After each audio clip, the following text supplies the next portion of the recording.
Hi everyone, thanks for joining me today when I show you our kitchen makeover. This is my kitchen. This is how it looked shortly after we moved into this house about 5 years ago. Our house was built in 1962 and I believe the kitchen was refurbished sometime in the 90s.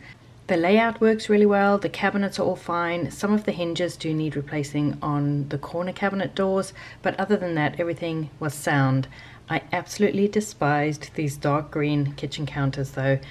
There was an upstand along one wall but not on the other wall. The other wall had a mixture of green, white and yellow tiles with a wood frame around them. The cabinets were fine, they're cream, but they had dated wooden handles on them which were kind of grubby as well. The walls were not drywall, it was hardy board I think it's called, or press board, I'm not sure. Very 60s, you can see the kind of rounded molding over the seams. The kitchen does have a nice big window and beautiful native timber floors. As you can see in these photos, the lighting was awful. We had two lights, one in the center of the room and one over the sink. So anywhere you stood and worked at the kitchen counter, the light was obviously behind you and your body would just throw a shadow over where you were trying to work. So that was kind of frustrating. In this picture you can see our fridge is really tall.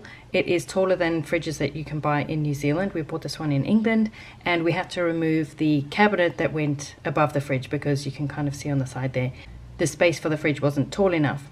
We later modified the cabinet and put it back up there and it's just a lot shorter and it fits over the fridge. But the side panel was also kind of offset. You can kind of see there somebody previously had moved it to the side, I guess to accommodate a wider fridge, and there was a gap there, so we needed to fix that as well. Shortly after moving in, we painted the tiles and the wood trim around the tiles. We used a tile paint, you can just get them at the hardware store, and that did improve it, but we still wanted to make over the kitchen.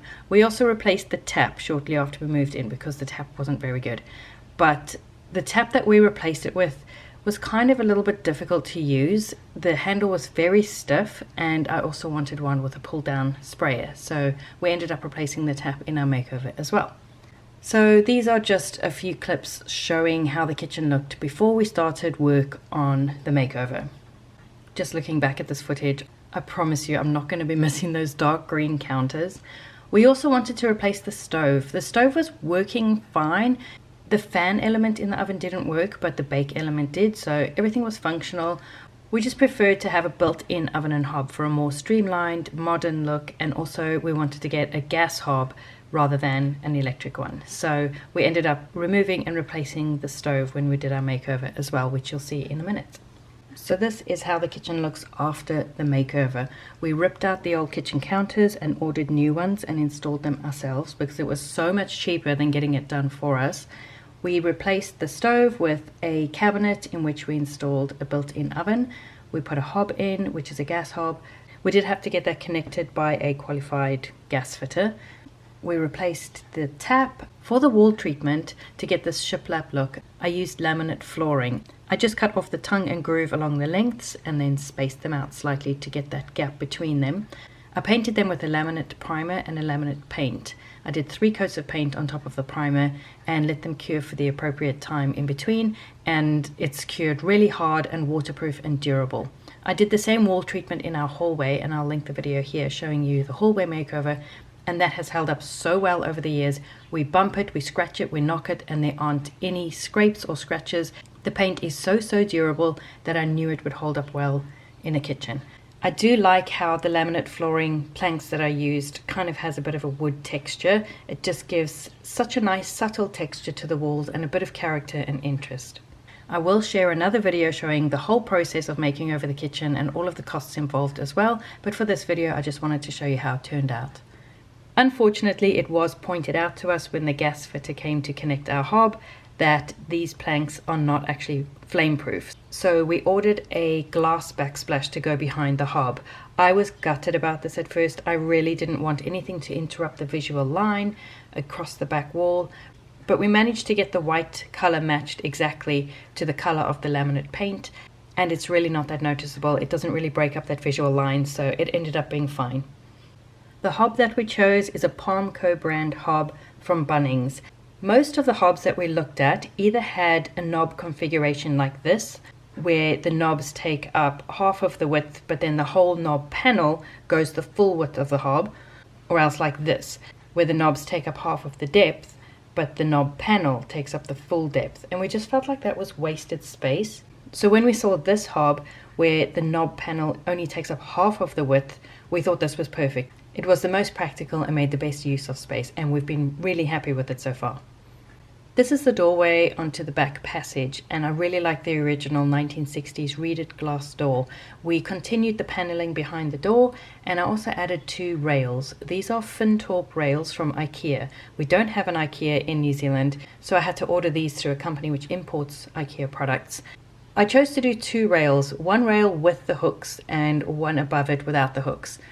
On the bottom rail, I have my handbag. Grant hangs his jacket there in the evenings when he gets home from work. I hang my apron, and we also have a kitchen scale that we use all of the time, and it actually hangs neatly on there as well. And then the rail above is used for drying cleaning cloths. We don't tend to use paper towel very much. We use cloths and rags for all of our cleaning, and after we launder them, I just hang them up here to dry. And it works really, really well. It's convenient and just handy to grab them. So most of the time the rail looks like this. The ceiling has had a little bit of a makeover. We didn't want to pull it all down and redo the whole ceiling, so we've kept the original hardy board, but we've replaced the rounded molding with square molding for a neater, cleaner paneled look. We also removed the old lights, and Grant installed 4 down lights in the corners. And it's been so good to work in the kitchen and have appropriate lighting over the work surfaces instead of behind us. This is the tap that we replaced our old tap with. I absolutely love it. It works so well. It has 2 settings, just a normal stream or a spray setting, and you can also pull the nozzle out and spray all around the sink when you're cleaning it. It's so convenient, and the handle isn't as stiff as our previous tap, and it's just been so good to use. These are the shelves to the left of the stove. The top shelf, I have tried storing various things there, but it gets kind of grubby and it's hard to reach. I have to go and get a chair to get up there. So I've just made this little chalkboard to put up there, and I put various quotes on there. I change them out every now and again. On the middle shelf, I've got plastic containers which store all kinds of dry goods that we use all of the time. And then on the bottom shelf, these baskets were from Kmart, and I just use them to store fruit. I made the copper bunting that you see hanging behind the fruit baskets. On the other wall, I have a copper clock, which I got from Kmart. And then this shelf is from the warehouse. And it's not only decorative, but it's also practical. On the top shelf, I have my string of pearls plant, which is doing so well. It seems really happy. This pot I got from IKEA years and years ago. And then to the right of that, I've got 2 antique bottles. The one on the left is just for decoration. The one on the right is actually there for practical purposes. The clear liquid inside it is liquid zinc that I take every day. So it's there. I can just grab it when I'm doing my smoothie in the morning. So it's not just decorative, but it is practical as well. And then on the shelf below that, we've got a little ceramic tray and 3 grinders. These are grinders from Pepper and Me. The one on the left has peppercorns, the middle one is man grind, and the other one is baker's grind. I talked about them in a recent favorites video, which I will link over here. And then we have a salt and pepper shaker, which I think was from the warehouse. So these are just handy to grab when we're busy making food, but they look pretty as well. The oven that we chose is also Palmco, and we chose this one because it can hold 3 racks instead of just 2 like our previous oven did. And I've really been enjoying that extra space. It makes a huge difference. A while ago, actually, before we did this makeover, I did replace the wooden handles on our cabinets with these brushed silver ones. I think I got them from AliExpress or on Trade Me, I can't remember, but they were inexpensive. They were a lot cheaper than buying them from a hardware store.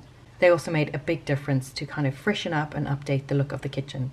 The kitchen counter was from Bunnings, and we just took in our layout of the kitchen. I kind of measured it up. They came out to our house to check the measurements and then ordered the counter. And when we went to pick it up in store, it was in 3 different pieces. We installed it, and there's like a whole method of clamping the corners together. They're not absolutely perfect, but they're good enough. It was more than double the price to get someone else to install it, so we're pretty happy with how it came out, and although it's not absolutely perfect, we're okay with it. It was worth the savings. We also bought a new kettle. My kettle was very old and the plastic had started to go yellow and it just wasn't looking very good, and I wanted to get a new kettle to look pretty in our new kitchen. So this is the one we chose. I got it from Briscoe's in one of their sales, and we replaced the plug. It had a standard black plug which kind of sticks out from the wall, and we replaced it with a white side entry plug. for a more discreet look. We also replaced the plug on the toaster for the same reason. It just looks neater and cleaner, and it kind of disappears onto the wall.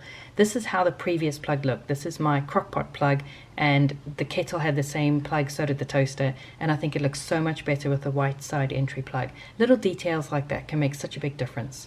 Overall, we are absolutely thrilled with our new kitchen. We saved a lot of money by keeping the old sink, because there was nothing wrong with it, by keeping all of the cabinets and doors, although you probably noticed the corner cabinet doors are kind of sagging. We do need to replace the hinges on those, but the cabinets and doors were fine, and also we didn't have to replace the floor, so that saved a lot of money as well. All of the work and the money that we did spend was so worth it. We just love our new kitchen. It's just such a pleasure to work in there. It's more practical and more functional, but light and bright and clean looking as well. And we're so happy with how it came out. If you want to see the whole process of how we went about doing all of the work and how the makeover kind of took place, I will be filming another video, and that will be coming soon, showing the whole process, because I've vlogged the whole thing. And in that video I'm also going to share all of the costs and how much we spent doing this. And because everyone loves a good before and after, here are some before and after pictures.